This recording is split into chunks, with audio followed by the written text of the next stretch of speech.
nuestro tema de vida sana va a estar tratado por el psiquiatra Germán Duarte. Bienvenido, doctor, ¿cómo está? Feliz año. Días, muchas gracias, muy amable, feliz año para ustedes también.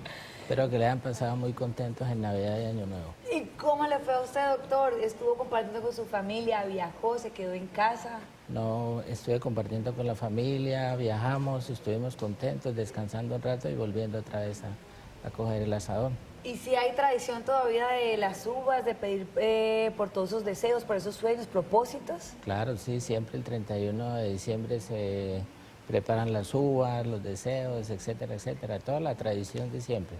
Ah, bueno, me parece muy bien. Me alegra mucho que haya disfrutado con su familia. Y televidentes, prepárense ahora porque nuestro tema del día es trastorno afectivo bipolar. Comencemos con desglosar cada una de estas palabras y después qué nos traduce en conjunto.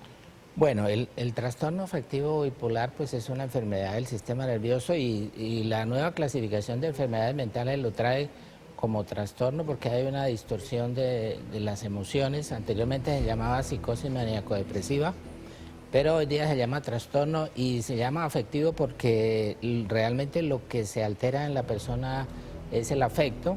Muchas personas lo confunden cuando se habla de trastorno afectivo con que a la persona le faltó afecto y que por eso tiene el problema. No, se llama afectivo porque las alteraciones están sobre todo en la parte del afecto, aunque hay alteraciones en otros aspectos como el pensamiento, la memoria, la concentración, el aparato psicomotor. Y se llama bipolar porque tiene alteraciones o fluctuaciones en dos polos, un polo que se llama manía o hiperactividad y otro polo que es depresivo y que pues está en el otro extremo que es la baja del estado de ánimo, como se habló el año pasado en un programa sobre lo que era la depresión, sobre lo que es la depresión. Yo diría que son dos extremos bastante delicados también para tratar, porque ni es bueno que sea tan eufórico, ni tampoco es bueno que sea tan depresivo como lo venía diciendo. Doctor, ¿qué podríamos decir cuáles son las causas de este trastorno? Bueno, las causas de este trastorno son básicamente genéticas, biológicas. El problema radica en que se presenta una falta de regulación del sistema emocional de la persona por alteración de los neurotransmisores cerebrales que son los encargados de modular lo que es el afecto en la persona, el afecto en la persona y las causas, como les decía, hoy se sabe que es un problema netamente biológico, sí, que no es algo psicológico, sino es biológico porque se presentan alteraciones orgánicas de tipo funcional en el cerebro, que es consisten en alteraciones de los neurotransmisores principales, que son la dopamina, la serotonina, noradrenalina, y eso básicamente es lo que genera las fluctuaciones del estado de ánimo de la persona. Entonces el origen es netamente biológico, pero hay desencadenantes de tipo ambiental, sí, que pueden generar en una persona con problemas de sensibilidad del trastorno una explosión de las crisis, bien sea depresiva o maníaca, pero normalmente es un problema de tipo biológico. Ay, bueno, señores, vamos a recibir nuestra primera televidente en nuestra sección de Vida Sana. Andreita, ¿cómo vas? Muy buenos días, ¿sí? ¿Aló? Aló, Andreita, feliz año, bienvenida al café. Igualmente, feliz año para todos. Bueno, me alegra. Andrea, ¿quieres preguntar acerca del tema de Vida Sana? Sí, señora, tengo una pregunta para el doctor. Sí. Doctor, buenos días. Como tengo entendido que la enfermedad tiene un componente hereditario importante, para los hijos de una madre con este trastorno, ¿hay alguna manera, digamos, de prevenir, detectar o controlar tempranamente algunos signos como para evitar crisis más adelante? Gracias, Andreita. Lo que pude entender, Andrea, es que si de pronto la madre es quien tiene el trastorno, ¿podría tener causas o efectos sobre su hijo? Sí, Andrea, buenos días. Gracias por la pregunta. Realmente, como decía, el trastorno afectivo bipolar pues es netamente genético y biológico. Y cuando la madre tiene esa genética o ha tenido un trastorno bipolar en alguna de las etapas, es muy frecuente que pueda generar esa susceptibilidad en los hijos, pero es imposible saberlo hasta un tiempo muy posterior al nacimiento y el crecimiento del hijo, del niño, de la niña. Sin embargo, estadísticamente se sabe que una persona que sufra del trastorno afectivo bipolar y se case con una persona que no lo tiene una probabilidad de un 25% de tener hijos con el mismo trastorno. O sea, quiere decir esto de que de cada 4 hijos uno podría tener el trastorno. Sin embargo, como les decía, no necesariamente el hecho de que una madre tenga, que sea afectiva bipolar y tenga un hijo, necesariamente el hijo vaya a tener ese trastorno. Lo que hereda es la susceptibilidad y que puede que con el tiempo, ante diferentes estímulos, se genere ya el trastorno nuevamente, pero eso no se puede predecir con anticipación. Doctor, si bien usted nos está explicando que es una enfermedad biológica, ¿qué papel vendría jugando entonces de pronto nuestra voluntad? El querer de pronto cambiar, el querer no dejarnos afectar por esta enfermedad. Bueno, como le decía anteriormente, la voluntad no puede operar ahí para nada porque es un problema netamente biológico, o sea, no es psicológico, de manera que la persona siempre estará expuesta al sufrimiento del trastorno, a su sintomatología, y la voluntad no cambia el hecho de que tenga o no la crisis. Lo que la voluntad podría mejorar serían los aspectos preventivos de nuevas crisis o los aspectos preventivos de cuando hay hijos pequeños, de que pudieran tener una reactivación o una activación de un trastorno afectivo. Doctor, ¿cómo podría diferenciar a una persona que padece este trastorno si muchas veces nosotros nos sentimos, ya sea por X o Y motivo en cuanto a la sociedad, tristes o muy alegres porque recibimos una buena noticia y a veces caemos, sí, en la soledad y en la depresión? Pero ¿cómo sabemos que esto pasa a ser un trastorno? ¿Cuáles serían como los síntomas específicos que me van a decir necesito una ayuda externa? Bueno, sí, los síntomas, como usted decía, todos tenemos fluctuaciones normales en el estado de ánimo. La diferencia con el trastorno afectivo bipolar es que en la persona normal esas fluctuaciones son muy pequeñas y son pasajeras y no generan ningún trastorno en el comportamiento de la persona. Una persona con un trastorno afectivo bipolar generalmente tiene síntomas mucho más notorios. Por ejemplo, si está en la fase maníaca, va a ser una persona que permanentemente va a estar eufórica, está hiperactiva, tiene disminución de la necesidad de sueño, está tan alegre todo el tiempo que llega a cometer actos irresponsables, por ejemplo, endeudarse, comprar cosas que no necesita, se vuelven agresivos, se vuelven impulsivos, les da por tomar, por fumar, aunque anteriormente no lo hayan hecho, de manera que son síntomas mucho más pronunciados, mucho más notorios que la persona normal. Ahora, en una persona en el polo depresivo, pues la persona normal tiene tristeza, pero es una tristeza, son síntomas muy livianos, llamémoslo de esa forma, que no alteran en ningún momento el funcionamiento de la persona. Si la persona ya entra en la fase depresiva, esta persona ya va a tener una disminución muy notoria de su afecto, de su ánimo, de su energía, no quiere hacer nada, tiene problemas de memoria, de concentración, de inapetencia, etcétera, etcétera, que ya muestran y que muestran que la persona tiene un trastorno y que obviamente esto la incapacita para llevar una vida, un funcionamiento normal dentro de su vida diaria. Entonces, la diferencia está en la intensidad de los síntomas y algunas características de los síntomas que acompañan al trastorno afectivo bipolar.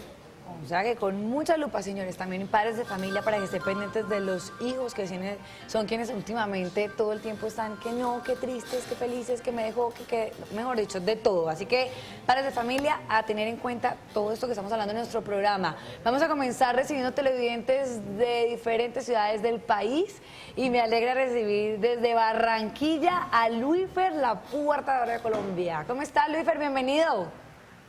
Bien, gracias. Buenos días, Laura. Buenos días, doctor Duarte. Bueno, ¡feliz año! Igualmente. ¿Cómo se vivió en Barranquilla? Muy bien, todo prendido. Bueno, me alegra. Luifer, ¿qué le quieres preguntar al doctor? Sí, tengo una pregunta para el doctor. Buenos días, doctor Duarte. Buenos días, Lucifer. Doctor Duarte, quiero saber que si un niño que es hiperactivo, que requiere medicamentos para controlarse, ¿puede desarrollar más adelante un comportamiento bipolar? Bueno, hay niños que tienen un problema que se llama el trastorno de déficit de hiperactividad y atención, que es muy diferente a lo que es el trastorno bipolar. Estos niños con el trastorno de déficit de atención, hiperquinesia o hiperactividad, normalmente tienen algún tratamiento que usualmente es con Ritalina.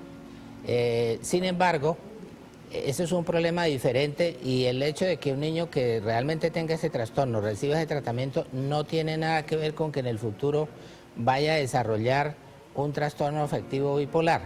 Sin embargo, lo que sucede hoy día es que muchos niños, o por lo menos una buena cantidad de niños que tienen el trastorno afectivo bipolar que se empieza a manifestar desde la infancia, son confundidos con el diagnóstico de trastorno de hiperactividad y déficit de atención y no se tratan adecuadamente. Entonces, ese niño que lo están tratando como un déficit de atención e hiperactividad y que realmente es un afectivo bipolar, pues por un lado, con la medicación lo que va a hacer es que va a empeorar.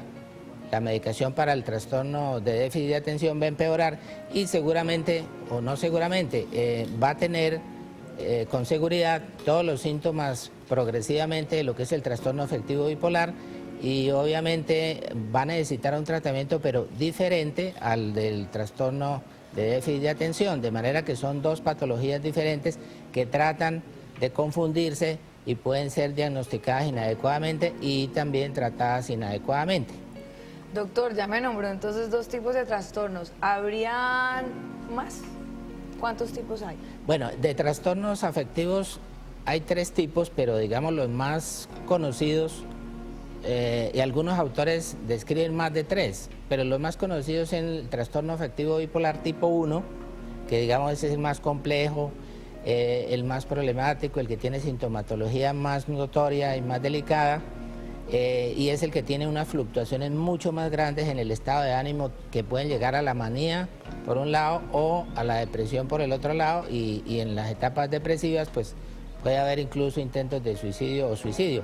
Y el trastorno afectivo bipolar que tiene una diferencia y es que la persona, el trastorno afectivo bipolar tipo 2, que tiene una diferencia y es que la persona no llega a hacer esos picos tan profundos, sino que tiene momentos de hiperactividad y algunos momentos de hipomanía, que es, digamos, una manía más pequeña, llamémoslo así, y que no tienen esos cambios abruptos y que se combinan usualmente con muchos episodios depresivos. O sea, es más frecuente la depresión que la hiperactividad. Entonces es lo que llamamos el trastorno afectivo bipolar tipo 2.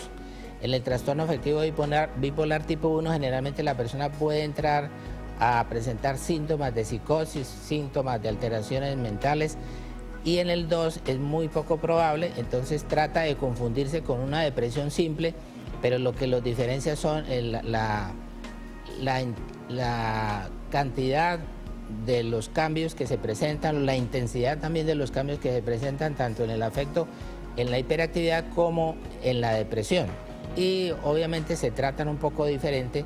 Y hay un tipo 3 que pues, realmente la gente pues, no lo conoce muy bien y que nos interesa es a los médicos psiquiatras, y es aquel trastorno que la persona que viene sufriendo depresiones desde temprano se le puede medicar con antidepresivos y termina generando un trastorno de hiperactividad o de afectividad tipo hipomanía.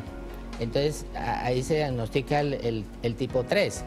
Entonces esa es la diferencia, pero eso ya es muy de la consorte médica, digamos, del conocimiento médico. Los más conocidos son el 1 y el 2, y todos son de tipo genético, obviamente, y de tipo biológico. Listo, doctor. Vamos a recibir a Carolina, que también está ahí conectadísima con nosotros. Caro, ¿cómo vas? Bienvenida. Muy buenos días, bien, gracias a Dios, Laura. Listo, ¿dónde nos llamas, Carito? Te quiero Bucaramanga. Listo, cuéntanos, ¿cuál es tu opinión? Bueno, es más que una opinión, es una pregunta. Yo quisiera saber si el trastorno al cual me estaba refiriendo el doctor Duarte puede generarse en una persona debido a un trauma o algún evento traumático o estresante que le pueda ocurrir emocionalmente a la persona.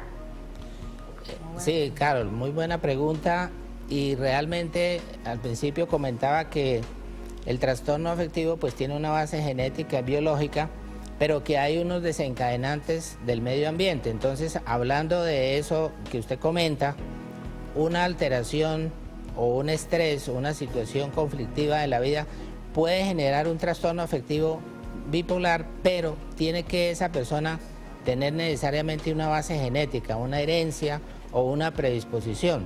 De lo contrario, en una persona que no tenga esa predisposición genética o no tenga esa predisposición biológica, ese trastorno o esa situación estresante va a generar otro tipo de problema diferente, que podría ser un trastorno de ansiedad o una depresión monopolar. Pero para que exista la aparición del trastorno afectivo tiene que haber una predisposición genética previa junto al factor estresor o estresante que está comentando Carol. Sí, señores. Doctor, ¿qué tan frecuente puede ser este trastorno? ¿Se podría decir que es más en mujeres que en hombres o al contrario? Muy buena pregunta, y el trastorno se presenta con bastante frecuencia.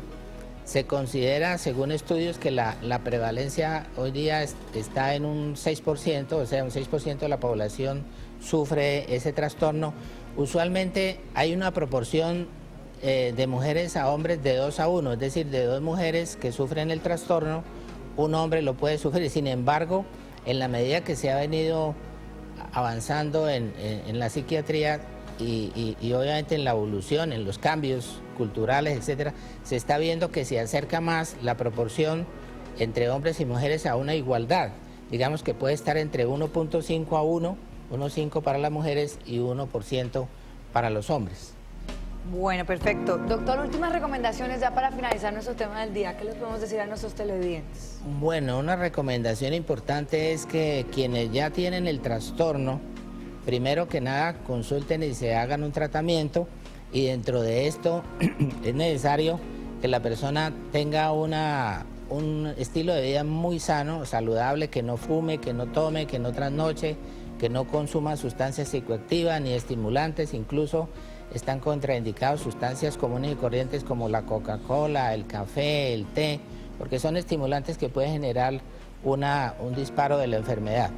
Y a los que tienen hijos, personas que tienen el trastorno o han tenido antecedentes familiares del trastorno y que tienen hijos, evitar que empiecen a consumir sustancias, que empiecen a fumar, a tomar trago en edad temprana, porque esos son uno de los desencadenantes en aquellos jóvenes que, teniendo una herencia, aún no han presentado el trastorno, pero que por la cultura empiezan a tomar muy temprano, a consumir drogas, a fumar muy temprano, y pueden generar la aparición del trastorno por la predisposición que tienen. Entonces, en general es llevar una vida sana si se tiene conocimiento de que hay antecedentes genéticos de la enfermedad, o si se tiene la enfermedad ya diagnosticada, con mucha mayor razón para evitar que aparezcan nuevas crisis. Bueno, pues excelente recomendación para que ustedes aprovechen, dialoguen con sus hijos, examinen también cómo ha estado su comportamiento, porque ya saben, los síntomas se presentan muy frecuentemente, y el mejor consejo es que visite a su médico, visite a una persona que lo asesore mejor en el tema. Muchísimas gracias, doctor Germán Duarte, médico psiquiatra. Para nosotros es un placer comenzar el año nuevo con usted acá en nuestro programa. Gracias, muy amable por la invitación, y continuaré colaborando en este año con todos los programas que requieran de mi presencia.